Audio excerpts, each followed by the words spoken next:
ओम नमो भगवते वासुदेवाय। राधे राधे। आप सभी दर्शकों का आपके अपने चैनल पर हार्दिक स्वागत है। आज है 24 जनवरी 2025, दिन शुक्रवार। आज आप सुनेंगे माघ मास महात्म्य का 11वां अध्याय। तो भगवान श्री हरि विष्णु का ध्यान करते हुए कथा का श्रवण करें। यमदूत कहने लगा कि हे वैश्य, मनुष्य को सदैव शालिग्राम की शिला में तथा व्रज या कीट गोमती चक्र में भगवान वासुदेव का पूजन करना चाहिए, क्योंकि सब पापों का नाश करने वाले, सब पुण्यों को देने वाले तथा मुक्ति प्रदान करने वाले भगवान विष्णु का इसमें निवास होता है। जो मनुष्य शालिग्राम की शिला या हरि चक्र में पूजन करता है, वह अनेक मंत्रों का फल प्राप्त कर लेता है। जो फल देवताओं को निर्गुण ब्रह्म की उपासना में मिलता है, वही फल मनुष्य को भगवान शालिग्राम का पूजन करने से यमलोक को नहीं देखने देता। भगवान को लक्ष्मी के पास अथवा वैकुंठ में इतना आनंद नहीं आता जितना शालिग्राम की शिला या चक्र में निवास करने से आता है। स्वर्ण कमल युक्त करोड़ों शिवलिंग के पूजन में इतना फल नहीं मिलता जितना एक दिन शालिग्राम के पूजन से मिलता है। भक्ति पूर्वक शालिग्राम का पूजन करने से विष्णु लोक में वास करके मनुष्य चक्रवर्ती होता है। काम क्रोध लोभ मोह अहंकार से युक्त होकर भी मनुष्य शालिग्राम का पूजन करने में वैकुंठ में प्रवेश करता है। जो सदैव शालिग्राम का पूजन करते हैं, वह प्रलय काल तक स्वर्ग में वास करते हैं। जो दीक्षा नियम और मंत्रों से चक्र में बलि देता है, वह निश्चय करके विष्णु लोक को प्राप्त होता है। जो शालिग्राम के जल से अपने शरीर का अभिषेक करता है, वह मानो संपूर्ण तीर्थों में स्नान करता है। गंगा, रेवा, गोदावरी सबका जल शालिग्राम में वास करता है। जो मनुष्य शालिग्राम की शिला के सम्मुख अपने पिता का श्राद्ध करता है, उसके पितर कई कल्प तक स्वर्ग में वास करते हैं। जो लोग नित्य शालिग्राम की शिला का जल पीते हैं, उनके हजारों बार पंचगव्य पीने से क्या प्रयोजन। यदि शालिग्राम की शिला का जल पिया जाए तो सहस्त्रों तीर्थ करने से क्या लाभ। जहां पर शालिग्राम है, वह स्थान तीर्थ स्थान के समान ही है। वहां पर किए गए संपूर्ण दान होम करोड़ों गुणा फल को प्राप्त होता है। जो एक बूंद भी शालिग्राम का जल पीता है, वह माता के स्तनों का दुग्धपान नहीं करता, अर्थात गर्भाशय में नहीं आता। शालिग्राम शिला में जो कीड़े मकोड़ों एक कोस के अंतर पर मरते हैं, वह भी वैकुंठ को प्राप्त होते हैं। जो फल वन में तप करने से प्राप्त होता है, वही फल भगवान को सदैव स्मरण करने से प्राप्त होता है। मोहवश अनेक प्रकार के घोर पाप करने वाला मनुष्य भी भगवान को प्रणाम करने से नरक में नहीं जाता। संसार में जितने तीर्थ और पुण्य स्थान हैं, भगवान के केवल नाम मात्र के कारण से ही प्राप्त हो जाते हैं। इस प्रकार माघ मास महात्म्य का 11वां अध्याय संपूर्ण हुआ। बोलिए श्री हरि विष्णु भगवान की जय। अब आप सुनेंगे श्री नारायण कवच। नारायण कवच भगवत पुराण के छठे स्कंद के अध्याय 8 में आता है। यह देखा और अनदेखी हमारे दुश्मनों से खुद को बचाने के लिए एक कवच है। नारायण कवच एक बहुत ही संक्षिप्त स्त्रोत है, जिसमें केवल 24 श्लोक हैं। इसे दिन में एक बार पढ़ना चाहिए और मुश्किल से इसमें 10 मिनट लगते हैं। इस प्रक्रिया को अग्नय और करन्यास कहा जाता है। श्रीमद् भागवत के अध्याय 8 में नारायण कवच के संबंध में न्यास व कवच पाठ हेतु बताया गया है। श्री भगवान श्री हरि गरुड़ की पीठ पर अपने चरण कमल रखे हुए हैं। अड़िमा आदि 8 सिद्धियां उनकी सेवा कर रही हैं। राजा परीक्षित ने पूछा कि भगवान, देवराज इंद्र ने जिससे सुरक्षित होकर शत्रुओं की चतुरांगिनी सेना को खेल खेल में अनायास ही जीत कर त्रिलोकी की राजलक्ष्मी का उपभोग किया, आप उस नारायण कवच को सुनाइए और यह भी बतलाइए कि उन्होंने उससे सुरक्षित होकर रणभूमि में किस प्रकार आक्रमणकारी शत्रुओं पर विजय प्राप्त करी। श्री शुक्र जी ने कहा कि परीक्षित, जब देवताओं ने विश्व रूप को पुरोहित बना दिया, तब देवराज इंद्र के प्रश्न करने पर विश्व रूप ने नारायण कवच का उपदेश दिया। तुम एकाग्र चित्र होकर इसका श्रवण करो। विश्व रूप ने कहा कि देवराज इंद्र, भय का अवसर उपस्थित होने पर नारायण कवच धारण करके अपने शरीर की रक्षा कर लेनी चाहिए।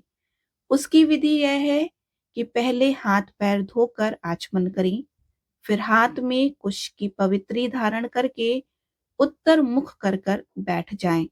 इसके बाद कवच धारण पर्यंत और कुछ न बोलने का निश्चय करके पवित्रता से ओम नमो नारायणा और ओम नमो भगवते वासुदेवाय इन मंत्रों के द्वारा हृदय आदि अंग न्यास तथा अंगुष्ठ आदि करन्यास करें। पहले ओम नमो नारायणाय इस अष्टाक्षर मंत्र के ओम आदि 8 अक्षरों का क्रमशः पैरों, घुटनों, जांघों, पेट, हृदय, वक्षस्थल, मुख और सिर में न्यास करें। पूर्वोक्त मंत्र के यकार से लेकर ओंकार तक 8 अक्षरों का सिर से आरंभ कर उन्हीं 8 अंगों में विपरीत क्रम से न्यास करें। तदंतर ओम नमो भगवते वासुदेवाय इस द्वादश अक्षर मंत्र के ओम आदि 12 अक्षरों का दाई तर्जनी से बाई तर्जनी तक दोनों हाथों की 8 उंगलियों और दोनों अंगूठों की 2-2 गांठों में न्यास करें। फिर ओम विष्णवे नमः इस मंत्र के पहले अक्षर ओम का हृदय में, वी का ब्रह्म रंध्र में, शा का भगुओं के बीच, ड़ा का चोटी में, वे का दोनों नेत्रों में और ना का शरीर की सब गांठों में न्यास करें। तदंतर ओम मह अस्त्राय फट कहकर दिग्बंध करें और इस प्रकार न्यास करके इस विधि को जानने वाला पुरुष मंत्र में हो जाता है। इसके बाद समग्र ऐश्वर्य, धर्म, यश, लक्ष्मी, ज्ञान और वैराग्य से परिपूर्ण इष्ट देव भगवान का ध्यान करें और अपने को भी तद्रूप ही चिंतन करें। तत्पश्चात विद्या, तेज और तप स्वरूप इस कवच का पाठ करें। भगवान श्री हरि गरुड़ जी की पीठ पर अपने चरण कमल रखे हुए हैं। अणिमा आदि 8 सिद्धियां उनकी सेवा कर रही हैं। 8 हाथों में शंख, चक्र, ढाल, तलवार, गदा, बाण, धनुष और पाश धारण किए हुए हैं। वे ही ओंकार स्वरूप प्रभु सब प्रकार से सब ओर मेरी रक्षा करें। मत्स्य मूर्ति भगवान जल के भीतर जल जंतुओं से और वारुण के पाश से मेरी रक्षा करें। माया से ब्रह्मचारी रूप धारण करने वाले वामन भगवान स्थल पर और विश्व रूप श्री त्रिविक्रम भगवान आकाश में मेरी रक्षा करें। जिनके घोर अट्टहास करने पर सब दिशाएं गूंज उठी थी और गर्भवती दैत्य पत्नी के गर्भ गिर गए थे, वे दैत्युत पतियों के शत्रु भगवान नरसिंह किले, जंगल, रणभूमि आदि विकट स्थानों पर मेरी रक्षा करें। दहाड़ों पर पृथ्वी को उठा लेने वाले यज्ञ मूर्ति वराह भगवान मार्ग में परशुराम जी, पर्वतों के शिखरों और लक्ष्मी जी के सहित भरत के बड़े भाई भगवान रामचंद्र प्रवास के समय मेरी रक्षा करें। भगवान नारायण मारण मोहन आदि भयंकर अभिचारों और सब प्रकार के प्रमादों से मेरी रक्षा करें।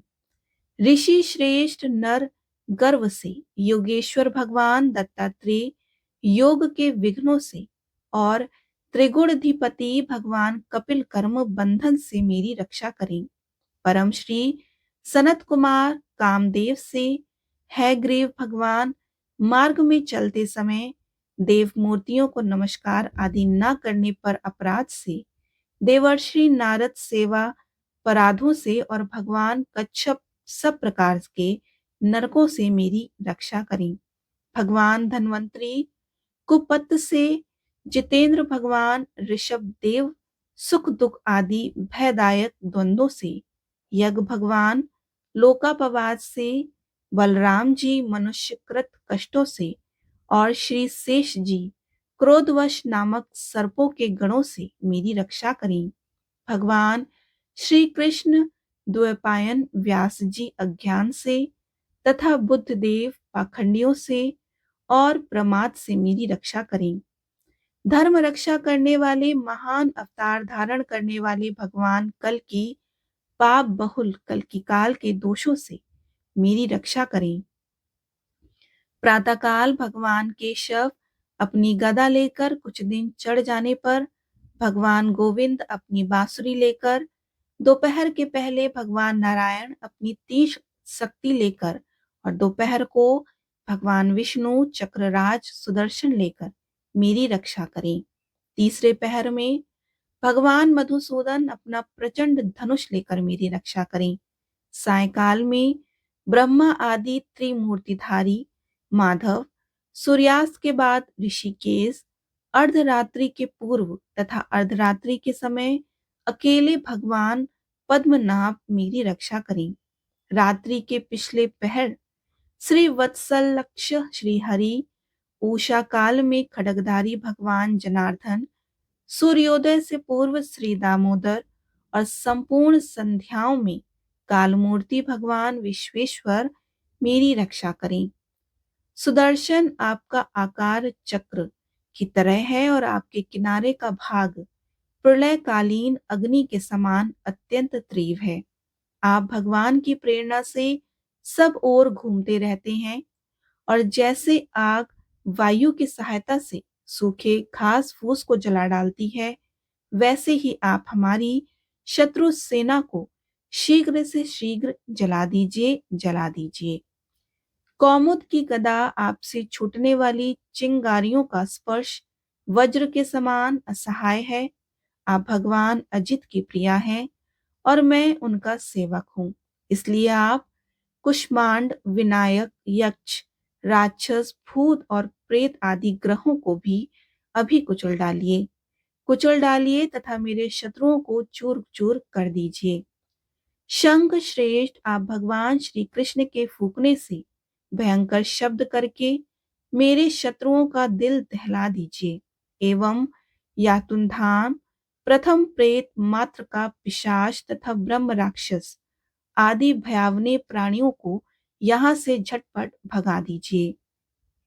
भगवान की श्रेष्ठ तलवार, आपकी धार बहुत तीक्ष्ण है।